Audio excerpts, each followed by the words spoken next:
Right guys, hello. I've just got back from a very long walk, partial speed walk, partial jog. Why are you laughing? I'm being serious. I'm dedicated to this. Don't let this fat facade fool you. I'm capable of doing the designated 10,000 steps a day. Just look at the proof. I am ready. I've got my popcorn. I've got my tinny, not of alcohol, of Dr. Pepper, sugar-free.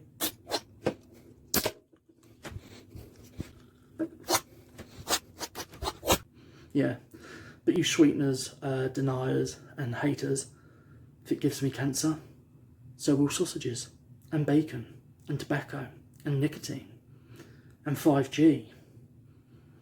See, we can do this all day. It's my first time going into Scream 2022 or Scream 5. I was excited for it, and then everything got spoiled, mostly by one of the participants in the film. You absolute knob. And it kind of ruined everything for me. Even though it was out of context, it kind of ruined everything. And then everyone else was talking about it, and they just ruined it. And the appeal for a Scream film is you do not know anything. Who's the killer? So going in, I know who the killer is, but maybe it might be, you grow attached to characters, so it might have some heft to it and emotion, but I know who the killer is. I know who dies. The fuckers who spoiled it, burn in hell, you absolute wankers.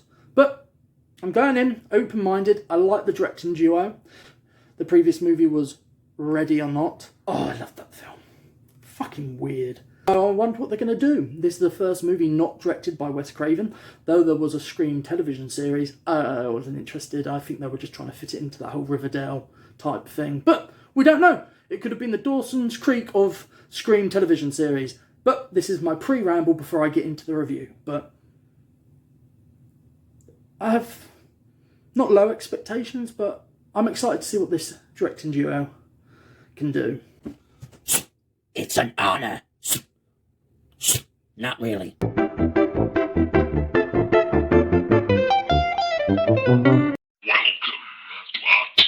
Roleplay. I only have one question for you. Do you like articulate roleplaying? Hello, I'm Zach. You saw before what this review is. Scream 2022 or Cream or Scream 5. So, what did I think? I forgot who the second killer was. Straight from the off, I'm going to say it. I forgot who the second killer was. I had vague senses, but it kept switching, so at least there's a little bit of a surprise. Overall, underwhelming, but far better than the third Scream film. This is the first Scream film, of course, without Wes, and this movie is dedicated to Wes, for Wes Craven. And if you don't know who he is, what's wrong with you? He is one of the better horror directors. He found himself in that catalogue. He was one of those directors who's like, if I can't be a film director, I might as well just be a horror director. And most horror directors are like that. They start in horror because it's cheap, easy, and then just get pigeonholed, but for the best, and then they take it upon themselves. They're like, well, if I'm going to be a horror director, I'm going to be the best goddamn horror director there is. And Wes Craven was one of them. He had a broad knowledge of cinema, and he had a broad knowledge of the genre and the psychology of it, but also he had kookiness, he had camp, he had an aesthetic, and each movie of his is completely different apart from the Scream trilogy. There's a through line to those movies, that metacontextual, self-referential quirk, and we all know the relevancy of Scream. I don't need to go into the history. So when it's come 10 years, 11 years after Scream 4, which I adore, I love Scream 4. Scream 4 is still one of my favourites, and I think that's because I saw that on the big screen. Now, previously on Articulate Warbling, me and Laura did reactoramas to the Scream trilogy, and I was very dismissive, but sometimes someone's own negative influence can rub off on you. I'm not solely putting the blame on Laura, but she kind of was, no, this isn't good, I don't like it. And I was kind of like, yeah, it's kind of weak. But overall, I do like the trilogy. I understand its importance and its relevancy and its heft. So 11 years after the last sequel, Do they do new things? Kind of. Is it totally new? No. It's following the same strand that Kevin Williamson introduced. I don't think it's as well written as a Kevin Williamson film is. I think it's very difficult to capture that essence of Williamson unless Kevin Williamson is writing it himself. He was on board as creative consultant and a producer, basically passing the baton, but the two writers here don't have a flair for dialogue. Also, the cast members that they cast don't have a flair for performing. I'm sorry, I didn't like the cast of characters. They were cookie cutter, but not cookie cutter in the Scream ethos, in the Scream vein. The main actress, she was so wooden. Also, she doesn't know how to cry. She doesn't know how to emote. And then when she tries to emote, it's stuck in this one rigor mortis expression. But the girl who plays her sister, she is brilliant, and she has carved a niche for herself in horror recently, and she is the real heft in the emotion. The legacy characters, they of course, spoiler warning, kill off Dewey. I knew that going in, but the death didn't so much upset me or shake me up. I was like, oh man, but also awesome death for Dewey. But when I saw Courtney Cox come out and do her shit, that woman can act. I felt it. And with Marco Beltrami's emotional strings and score, I liked it. Sydney Prescott, Neve Campbell, she does what she needs to do in service of the story. These legacy characters are very much treated in the same vein as any requel. And this is a requel of which is aware it's a requel whilst actually not being aware it's a requel. It's so metacontextual and it is clever, but it is long in the tooth. I think the first hour, 5 minutes has no right to be as slow as it is. And even though it's littered with some kills, there's an amazing kill where you literally see the penetration of the knife, and as this person sliding down the wall, you can see beneath the skin surface the tautness. Oh, beautiful. The duo who direct this, they're good. They can build tension. I like their misdirects. There's some really interesting kills. There's enough violence and lead up. There's loads of misdirects. A lot of bloody opening up cupboard doors and then leading you to expect old Ghostface to be there. And then, there's not as much a rug pulled out from under you as I think they hoped. But Matt Bettinelli, Opin and Tyler Gillett, I'm just going to call them Opin and Gillett. They do add a flavour. They're not Wes Craven though, but they add their own thing. But they also keep to the aegis of what a Scream film is. Dewey has little screen time, but David Arquette, he's hench, and he's also given a more emotional performance. I like the callbacks in the score. It's not too overly reliant and too self-referential, but not in a haha wink wink sense, but in a this is the legacy characters, that boom boom boom boom boom boom boom boom, whereas it was overplayed a bit in Scream 4, but that film was so meta. I love the opening of Scream 4. It's a film within a film. We don't really get that here. It's a lot of commentary about opinions on toxic fandom. There's opinions about the benefits of requels, and it's basically just pulling apart, basically telling itself this film shouldn't exist, but it does because Hollywood's Hollywood. Products and content like this is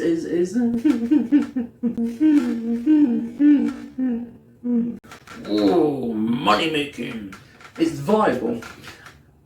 So while the commentary and the meta references and breakdown of why these films shouldn't work or why they work, this film is a personification of what these characters are getting at. But I think they put that joke in because it's like, but that elevates us. It's not elevated horror in that sense, but it doesn't elevate it in any other sense. There's little that I could say is new and original and unique. There's one thing I was thinking, does David Arquette and Courtney Cox aren't together anymore, and Dewey's left like moping, like the only time I get to spend time with Gail Weathers is the morning show with Gail Weathers. And I'm like, is David Arquette a little bit like that? Does he watch reruns of Friends and he's like, I miss her? Or does she do the same? Does she like cruise the internet and she's like, oh, what fucking boxing ring is David Arquette in now and getting his brains mashed to a pulp. There was one moment where the Nick Cave, here's a red right here, it's a sequel, it's a requel, it's a Scream movie, is tied into a death scene, which usually that score is just used for opening shots and like a like you're back in Scream territory. They merged it in with a kill, which I really appreciated, mixed into a death scene. But overall, underwhelming, but the last 15 minutes, it's frenetic, it's mad, it's manic-eyed. The killers, they overplay the hand a bit, and though I came in knowing whom the killers were, the male one in particular,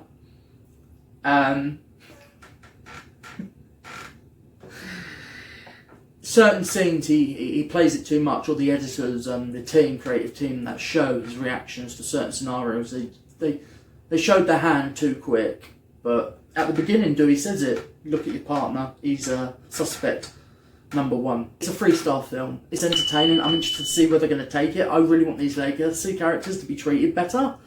Not to say they're not, but longer. Spend more time, want more development, and a lot of people are like, what more development do they need? But I don't want focus on the lead actress of this movie. She was just bland. She just didn't seem suited at all. And the only time that I got anything off of her was when she went psycho bitch at the end. When her dad, who is Billy, is haunting her. Skeet Ulrich is back, de-aged awfully. Skeet Ulrich was the one who spoiled his inclusion.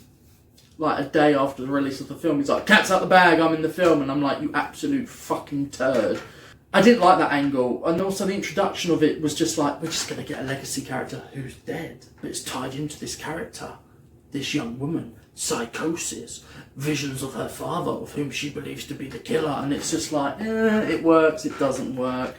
Not at all did I believe that she was the killer or had potential to be the killer, but throwing that out there, it's character development, and it's paying tribute what came before, it's doing just to the legacy, but also building upon it, blah, blah, blah, blah, blah. A lot worked, a lot didn't, but overall it's an entertaining movie. So 3 stars for Scream. And yeah, remember to like, really share, because if you share and people won't like get any form of entertainment from me warbling, then it gives them impetus to subscribe. Oh, that was smooth, Zach. How the fuck do they do it? Anyway, bye.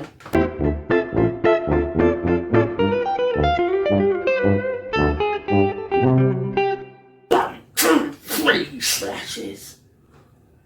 Or is it 1, 2, 3 stats? I wonder if that could actually do damage.